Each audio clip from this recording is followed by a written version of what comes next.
नमस्कार। India crime में आपका स्वागत है। मैं हूं विवेक अग्रवाल। हम हमेशा आपको बॉम्बे अंडरवर्ल्ड की कहानियां सुनाते हैं, अपराध जगत से संबंधित खबरें बताते हैं, या गुंडों, डॉन, शूटर्स, उनकी ज़िंदगी की दास्तानें बताते हैं। हमने पिछले दिनों तो आपको एक दो डॉन के इंटरव्यू भी दिखाए सुनाए हैं, लेकिन इस बार मैं आपको किसी अंडरवर्ल्ड के किसी अपराधी या अपराध जगत की कोई दास्तान नहीं सुनाने जा रहा हूं, बल्कि एक अपराध के विक्टिम की कहानी, उसके शिकार बने व्यक्ति की कहानी बताने जा रहा हूं। और ये जो कहानी है ये दरअसल साइबर क्राइम से जुड़ी हुई है। साइबर क्राइम हमारे देश में बहुत बढ़ चुका है, बहुत सारे लोग उसकी वजह से बहुत परेशान हो रहे हैं।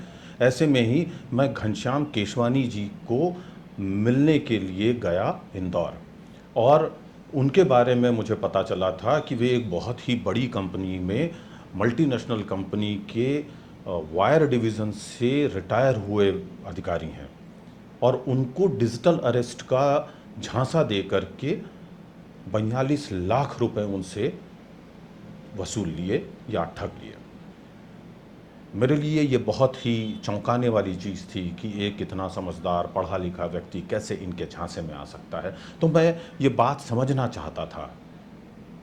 हम घनश्याम केशवानी जी से मिले और उनसे निवेदन किया कि जन प्रबोधन के लिए, जनता को समझाने के लिए, बताने के लिए कि आखिरकार ये ठग कैसे काम करते हैं और आप उनके झांसे में कैसे आ गए, वो सारी चीज़ें खुल करके बताएं, ताकि और लोग इस परेशानी से बच सकें, इस ठगी से, इस झांसेबाजी से बच सकें, इस चीटिंग से उनको बचाव करने का मौका मिले, समझ बन सके।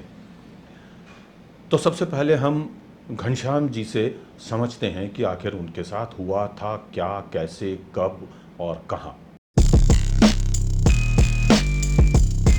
वो तो एक बड़ी भयावह स्थिति थी जिसको हमने मतलब फेस किया।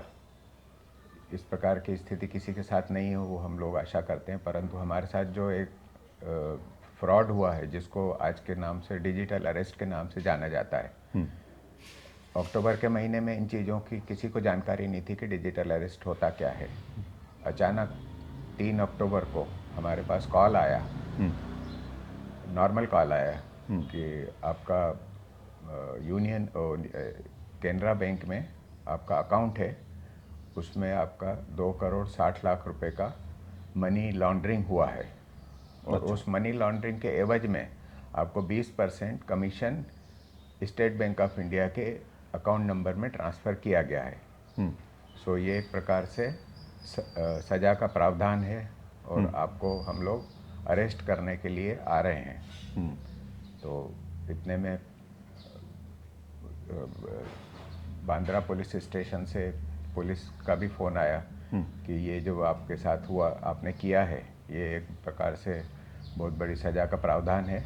सो आपको हम लोग रिमांड पे लेने आ रहे हैं। तो हम लोग डर गए कि भाई ये अचानक हमारे साथ क्या हो गया, जबकि हमने उनको पूरी बताया कि हमारा कोई बॉम्बे में अकाउंट नहीं है, न ही हमारे अकाउंट में कोई पैसा आया है, पर वो मानने को तैयार नहीं थे।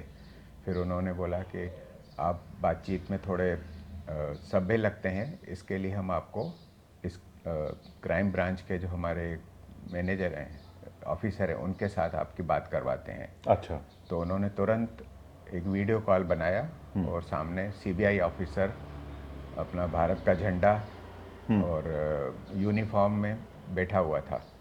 ये जो आपको जिस तरीके से उसने बात की थी सामने वाले ने, तो क्या वो आपको धमका के बात कर रहे थे, कैसे कर रहे थे? हाँ, पुलिस की वर्दी में थे वो लोग, तो बहुत ही धमका के बात कर रहे थे कि आपने ये देश के प्रति काफ़ी मतलब देशद्रोह का मामला है ये मनी लॉन्ड्रिंग।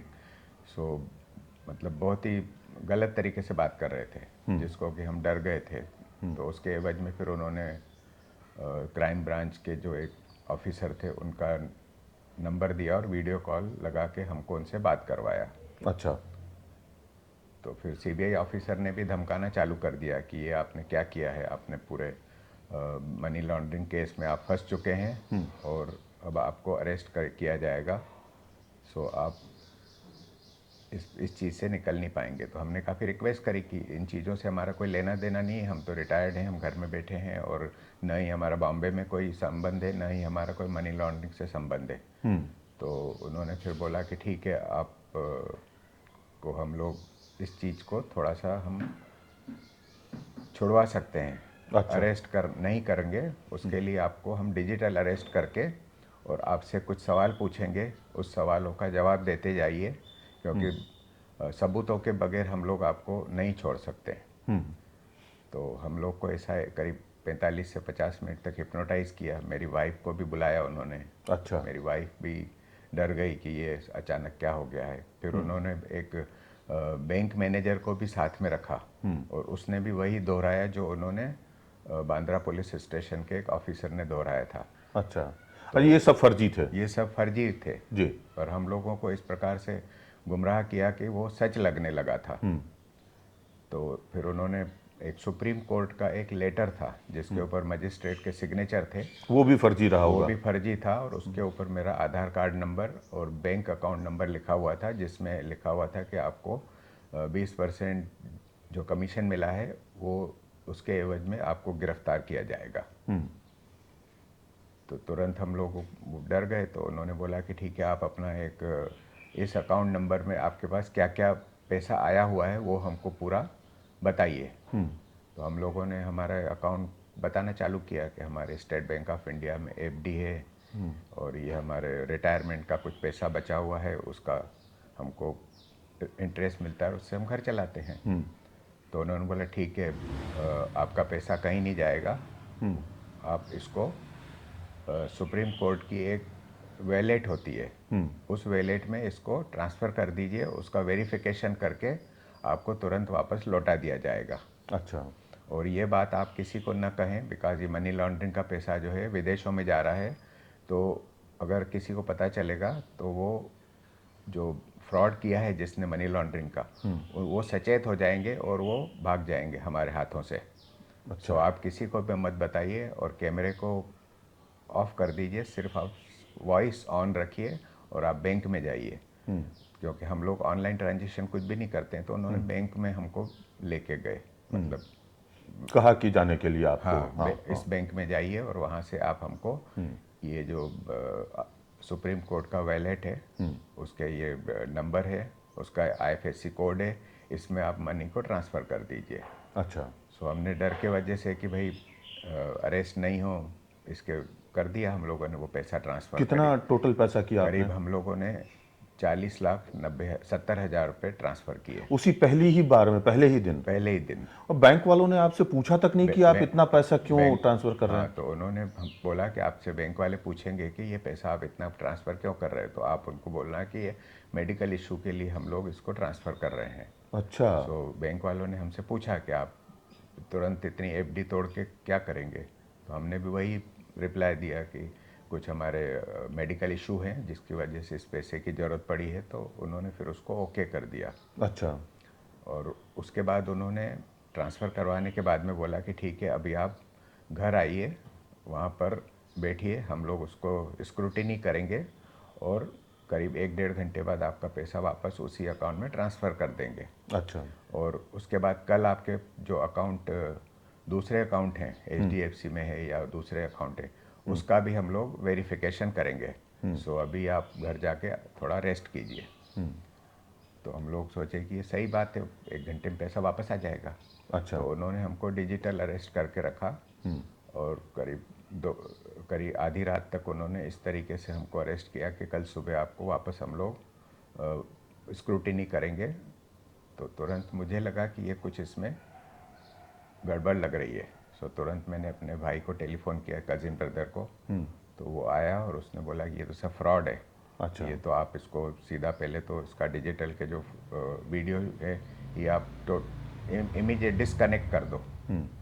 और डिस्कनेक्ट करने जा रहे थे तो उन्होंने धमकी दी कि आप डिस्कनेक्ट करोगे तो तुरंत तेजाजी नगर से पुलिस आएगी और आपको अरेस्ट करके ले जाएगी, और ये पैसा भी वापस नहीं मिलेगा। तेजाजी नगर यानी? तेजाजी नगर पुलिस स्टेशन है। कहाँ पर? यहाँ अपना लिम्बोदी का, इंदौर का ही? इंदौर का है। तो यानी इतने वक्त में उन्होंने ये पता कर लिया कि तेजाजी नगर पुलिस थाना पुलिस आपके थाना, इलाके में है? हाँ हाँ। जी। तो इस तरीके से वो फ्रॉड करके पैसा वो वापस चला गया।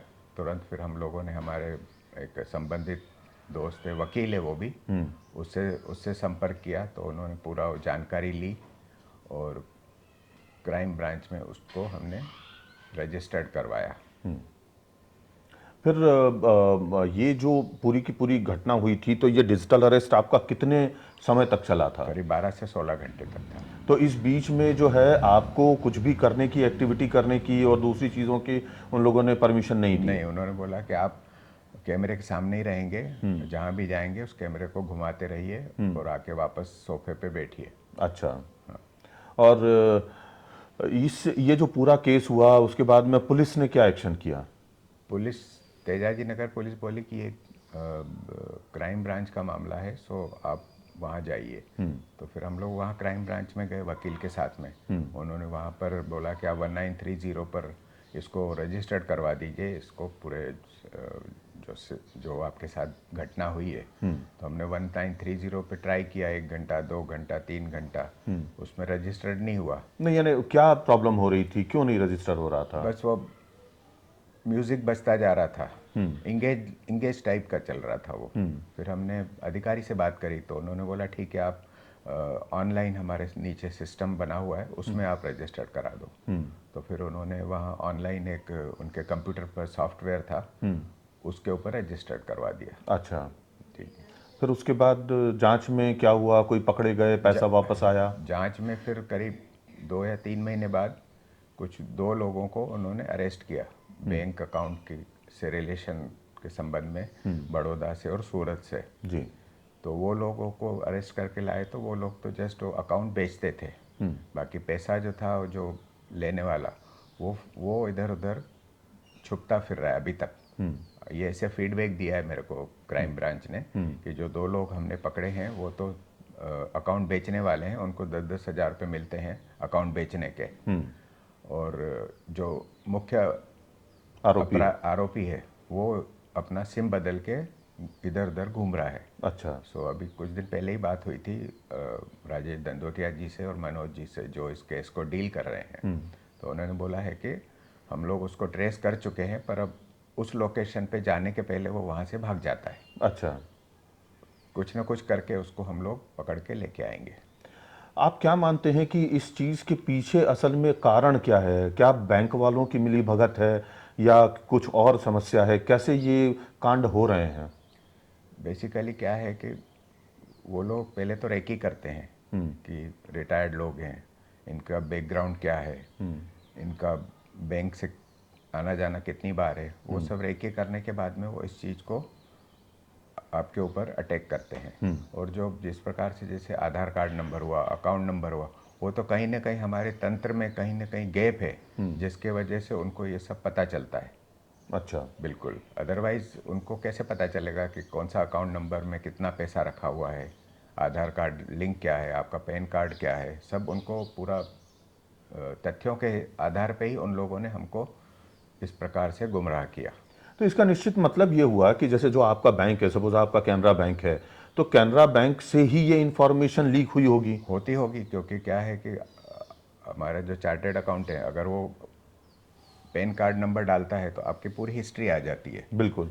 तो इस तरीके से अगर कोई किसी को सेल करेगा कुछ पैसे के एवज में, तो ये सारी चीज़ें इन्फॉर्मेशन यहाँ से पास हो जाती है और वो उस चीज़ को ट्रेस करके और आपके साथ उस प्रकार से घटना घटित करते हैं। आप इन सब चीज़ों के लिए किसे जिम्मेदार मानते हैं? जिम्मेदार पहले तो जागरूकता तो थी नहीं, छोटे छोटे पेपर लगा रखे थे रोड के ऊपर, जिसके ऊपर किसी का ध्यान नहीं जाता था कि ये होता क्या है। और डिजिटल अरेस्ट नाम का कोई ऐसा जानकारी किसी को नहीं थी, ना ही कोई पब्लिसिटी थी। ये तो अभी अक्टूबर से लेके अभी दिसंबर तक जितनी घटनाएं हुई हैं, ऐसा सुनने में आया कि 20,000 करोड़ रुपए डिजिटल अरेस्ट द्वारा ट्रांसफ़र हो चुका है। जी। तब जाके थोड़ा सा ये सिस्टम में इसकी अवेयरनेस क्रिएट की, रेडियो पे, टीवी पर इस चीज़ का प्रचार हुआ है। तो अब समझ में आ रहा है कि डिजिटल अरेस्ट का कोई इस प्रकार है हमारे सिस्टम में कुछ नहीं है, प्रावधान ही नहीं है। प्रावधान ही नहीं है। क्योंकि जैसे आप हैं, इतने शिक्षित व्यक्ति हैं, इतना लंबा आपका कैरियर रहा है, आप जैसे लोगों को भी अगर नहीं पता है, अब मैंने देखा है कि रिटायर्ड यहाँ तक कि जज वगैरह को भी डिजिटल अरेस्ट में फंसा करके उनसे लाखों रुपए जो है वो हड़प लिए हैं। ये बेसिकली क्या है, इमोशनली आपके साथ मतलब किया जाता है। मतलब आपको हिप्नोटाइज कर देते हैं, डरा देते हैं, हिप्नोटाइज कर देते हैं। इस प्रकार से मतलब आदमी उसमें गुमराह हो जाता है। अच्छा, बिल्कुल। तो आप क्या चाहते हैं कि क्या सिस्टम में क्या सुधार होना चाहिए, किस तरीके से ये चीज़ें रोकी जाएं? सिस्टम में जहाँ भी गैप हैं उस चीज़ को एनालिसिस करना चाहिए कि भाई मतलब हमारा जो पैसा सुरक्षित कहाँ पर है। आज बैंक में सुरक्षित नहीं है, घर में सुरक्षित नहीं है, तो उसकी सुरक्षा के लिए कुछ ना कुछ तो उपाय होना चाहिए कि भाई मतलब हमारा जो पूरी ज़िंदगी भर की कमाई है उसको किस तरीके से गवर्नमेंट प्रोटेक्ट करे। और सीनियर सिटीज़न के लिए कोई प्रावधान नहीं है सेफ्टी और प्रोटेक्शन का, जो कि हम लोग विदेशों में भी जाते हैं तो वहाँ सीनियर सिटीज़न का प्रोटेक्शन काफ़ी अच्छा है। और वहाँ के सिस्टम में इतने अच्छे अच्छे बने हुए हैं कि आपके साथ इस प्रकार का क्राइम नहीं हो पाता है, ऐसा सुनने में आता है। और वहाँ पर तुरंत उसके ऊपर एक्शन लेके और उसको क्लोज किया जाता है। नहीं, जैसे उनको भी बहुत बड़े पैमाने पर ठगा ही जा रहा है। मुंबई में ही हमारे यहाँ मीरा रोड का एक बहुत बड़ा कॉल सेंटर था। उस कॉल सेंटर में इस तरीके की घटना हुई थी कि उन्होंने अमेरिका के लोगों को आईआरएस जो होती है वहाँ की जो राजस्व इकाई है उसके नाम पर धमका करके और हजारों करोड़ों डॉलर जो है उन लोगों से वसूल लिए थे। तो ये वहाँ पर भी है, लेकिन हाँ उन्होंने तुरंत एक्शन लिया। उसके बाद में यहाँ पर जो है मुंबई पुलिस की क्राइम ब्रांच ने जाकर के उन लोगों को अरेस्ट किया और बहुत कुछ एक्टिविटी हुई थी। जिस तरीके से आपके साथ घटना हुई, आप पुलिस थाने गए, वहाँ से आपको मना कर दिया, 1930 पे घंटों आप लगे रहे, वहाँ पे कोई सहायता आपको नहीं मिल पाई, इवन क्राइम ब्रांच में जाने के बाद में भी आपको जो है परेशानी हुई। तो आप क्या सोचते हैं कि क्या पुलिस व्यवस्था में और बाकी सिस्टम में भी परिवर्तन होना चाहिए या कुछ चेंज होना चाहिए? पुलिस ऑफिसर्स को भी सेंसिटाइज करना चाहिए, संवेदनशीलता उनको सिखानी की ज़रूरत है। जी, देखिए जिसके साथ दुर्घटना होती है वो तो डरा हुआ रहता ही है। तो पुलिस को उसके साथ में थोड़ी सी इमोशनली मदद करना चाहिए कि ठीक है आप घबराइए नहीं, हम आपकी रिपोर्ट भी लिख रहे हैं और आपको हम सब बताएंगे कि आगे क्या करना है। सो इस प्रकार से एक सिस्टम बनना चाहिए तुरंत कि ये क्राइम ब्रांच का मामला है, हम कुछ नहीं कर सकते हैं, तो वो एक प्रकार से हमारे लिए एक परेशानी का प्रॉब्लम हो जाता है।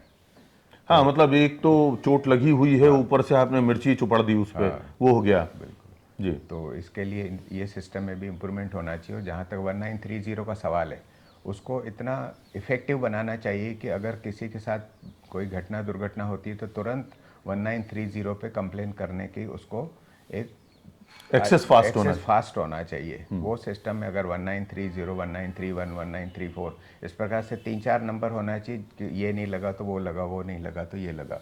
नहीं, वैसे एक ही नंबर के ऊपर जंपिंग करके और 100, 200, 500 नंबर पे और कॉल सेंटर में ये होता ही है कि एक ही नंबर होता है और वो 500, 700, 1000, 2000 लोगों तक जाता है और वो लोग अटेंड कर सकते हैं उसे। वो तो होना ही चाहिए, एक्सेस होना चाहिए पब्लिक को। अच्छा केशवानी साहब, एक बात और पूछना चाहूंगा कि आप पति पत्नी घर में यहाँ अकेले हैं या आपके बच्चे भी यहीं पर हैं? नहीं, हमारे बच्चे दोनों बाहर हैं, दोनों जॉब में हैं। अच्छा जी जी। तो जब ये सारा कुछ हो रहा था तो क्या वो जो फ्रॉडस्टर थे, जो चीट्स थे, उन्होंने आपके बच्चों के बारे में भी बात की थी या उनके बारे में भी पूछा था कि वो लोग कहाँ हैं और उनको भी लाओ? उन्होंने पूरी इंक्वायरी की थी कि आपके परिवार में कौन कौन है, कहाँ क्या क्या करते हैं, आप पहले क्या थे, पूरा हिस्ट्री लिया उन्होंने। और फिर बाद में बैंक का जैसे स्टेटमेंट लिया तो बच्चों का भी उन्होंने बताया कि अगर आप लोग कोई भी बात उधर बताएंगे तो उनको भी परेशानी हो जाएगी। अच्छा, हाँ। क्या परेशानी हो जाएगी? मतलब आपके साथ जो हो रही फिर उनको भी कुछ परेशानी होने का चांस रहेगा। मतलब उनको भी गिरफ्तार कर लेंगे इस तरीके से? क्योंकि अच्छा। हमारे पास उनके पूरा रिकॉर्ड है। तो आप ये जो आपके साथ घटना हुई है दूसरों के साथ न हो उसके लिए आप क्या कहना चाहेंगे? सबसे पहले तो सिस्टम में इस प्रकार से लापरवाही नहीं हो, उसके लिए तो कुछ जो होम मिनिस्ट्री है, गवर्नमेंट के पास पूरी पावर है, उसके ऊपर ध्यान दे के एटलीस्ट जो हमारी जो सीनियर सिटीज़न है उसको प्रोटेक्शन के लिए कुछ प्रावधान होना चाहिए। आज आज नवंबर, दिसंबर, जनवरी, फरवरी, मार्च, अप्रैल, मई हो गया है, बट अभी तक इसका निराकरण नहीं हुआ है, जिसको कि मतलब हम उम्मीद करते हैं कि हमारी जो पूरे ज़िंदगी भर की कमाई है उसको किस तरीके से सीनियर सिटीज़न को वापस दिलवाया जाए। कुछ तो सिस्टम में प्रावधान होना चाहिए। आप देखिए, हम लोग पूरे ज़िंदगी में जॉब करते करते 32 साल में 40 लाख रुपए हम लोग इनकम टैक्स दे चुके हैं। उसके बाद में हमारा कोई प्रोटेक्शन नहीं है कि भाई मतलब आपके साथ इस प्रकार से फ्रॉड होता है तो सरकार हमको क्या मदद करे। कुछ भी नहीं है, हम लोग वापस हम जॉब ढूंढ रहे हैं और हमारा घर चला रहे हैं। अच्छा, तो ये थी घनश्याम केशवानी जी की कहानी। आपको समझ आ ही गया होगा कि आखिरकार ये ठग किस तरह से लोगों को बेवकूफ़ बनाते हैं, कैसे उन्हें डिजिटल अरेस्ट का झांसा देते हैं। सबसे पहले तो मैं ये बताना चाहूँगा कि भारत के संविधान में, भारत के किसी भी कानून की किसी भी धारा में डिजिटल अरेस्ट नाम की कोई व्यवस्था नहीं है, नहीं है और नहीं है। भारत के संविधान में, भारत के कानून की किसी भी धारा में डिजिटल अरेस्ट की कोई भी व्यवस्था नहीं है। नहीं है का मतलब बिल्कुल नहीं है। यदि कोई अधिकारी बनकर, चाहे वो सीबीआई का हो, कस्टम्स का हो, इंटेलिजेंस ब्यूरो का हो या पुलिस विभाग, पूरे देश भर के किसी भी शहर के राज्य की पुलिस विभाग सीआईडी का बन करके आपको धमकी देता है और ये कहता है कि वो फलाने विभाग से संबंधित है, आपने ये अपराध किया है और हम आपको डिजिटल अरेस्ट कर रहे हैं, तो आपको उसकी बात पर भरोसा करने की कतई ज़रूरत नहीं है, बिल्कुल नहीं है। और दूसरी बात ये कि यदि वो इस बात के लिए जिद पर अड़ जाता है और आपको धमकी देता है तो आप उसे बोलिए कि ठीक है, मैं आपकी गिरफ्तारी का इंतज़ार करूंगा, आप आइए मेरे घर और मुझे गिरफ्तार कर लीजिए, लेकिन उसके पहले आप जो है मुझे मेरे घर सम्मन या वारंट भेजेंगे और वो सम्मन या वारंट यहाँ की स्थानीय पुलिस मेरे पास लेकर आएगी और वो किसी अदालत का होना चाहिए, किसी विभाग का नहीं। यदि वो आपको मोबाइल पर कोई सम्मन या वारंट अगर दिखाता है तो आप उसको खारिज कर दीजिए, आप उसे बोलिए कि मेरे घर पे, मेरे एड्रेस पे भेजो और यहाँ की स्थानीय पुलिस के जरिए भेजो। अगर वो बाद में किसी दूसरे व्यक्ति को स्थानीय पुलिस का अधिकारी बता करके पेश करते हैं ऑनलाइन, तो आपको घबराने डरने की ज़रूरत नहीं है। आपको उस व्यक्ति को, उस अधिकारी से भी ये कहना है कि आप मेरे घर आकर के वारंट की तामील कीजिए और मुझे गिरफ्तार कर लीजिए, ये मुझे मंजूर होगा, लेकिन ये डिजिटल अरेस्ट मुझे मंजूर नहीं है। दूसरी बात ये, तीसरी बात तो ये है कि डिजिटल अरेस्ट में कभी भी सरकार या अदालत कोई जुर्माना नहीं वसूलती है।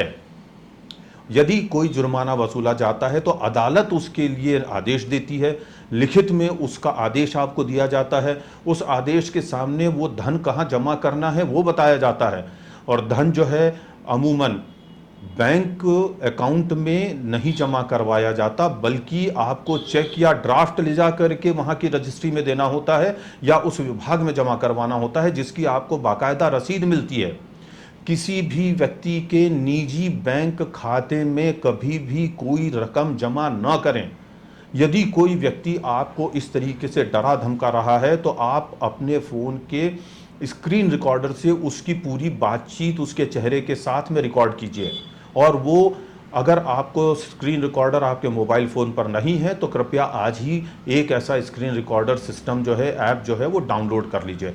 और यदि आप वो नहीं कर पाते हैं तो आप कम से कम उस व्यक्ति की या उसके साथ जुड़े हुए जितने भी व्यक्ति आपकी स्क्रीन पर आते जा रहे हैं सबके स्क्रीनशॉट्स लेते जाइए, नियरेस्ट पुलिस स्टेशन में तुरंत जाइए, इन लोगों के खिलाफ उनके नंबर के साथ में शिकायत दर्ज करवाइए। यदि वहाँ की स्थानीय पुलिस आपसे आनाकानी करती है, नहीं जमा करती है, आपकी शिकायत नहीं लेती है, तो आप उच्चाधिकारियों से मिलकर के शिकायत दर्ज करवाएं। यदि वो नहीं करते हैं तो वहाँ की आप साइबर सेल में जा कर के करवाएं। यदि वो भी नहीं करती है तो भारत सरकार का जो साइबर क्राइम से रिलेटेड पोर्टल है, आप उस पर जाकर के अपनी शिकायत जरूर दर्ज करवाइए और ऐसे लोगों को, ऐसे साइबर क्रिमिनल्स के उन मोबाइल नंबर्स को ब्लॉक करवाने में आप जरूर मदद कीजिए, उनकी गिरफ्तारी में जरूर मदद कीजिए। यदि आप और हम मिलकर कोशिश करेंगे तभी हमारा समाज अपराध मुक्त हो सकेगा। कम से कम साइबर अपराध तो कुछ हद तक कम कर पाएंगे हम सभी मिलकर। आज के अंक में इतना ही। आगे भी हमसे जुड़े रहने के लिए हमारा चैनल जरूर सब्सक्राइब करें। नोटिफिकेशन पाने के लिए बेल आइकॉन दबाएं। कमेंट तो आप करेंगे ही, बताएंगे ही कि हमें ये अंक आपको कैसा लगा, अच्छा या बुरा, जो भी हो जरूर लिखिए। और हाँ, ये चाहूँगा कि आप किन विषयों पर जानना चाहते हैं, समझना सुनना चाहते हैं, वो भी हमें ज़रूर बताएं। हमारी टीम उनकी भी तैयारी करके आप तक पहुंचाने की ज़रूर कोशिश करेगी। और तब तक के लिए हम अगले अंक लाने की तैयारी करते हैं। आपसे विदा चाहते हैं। बहुत बहुत शुक्रिया, बहुत बहुत धन्यवाद।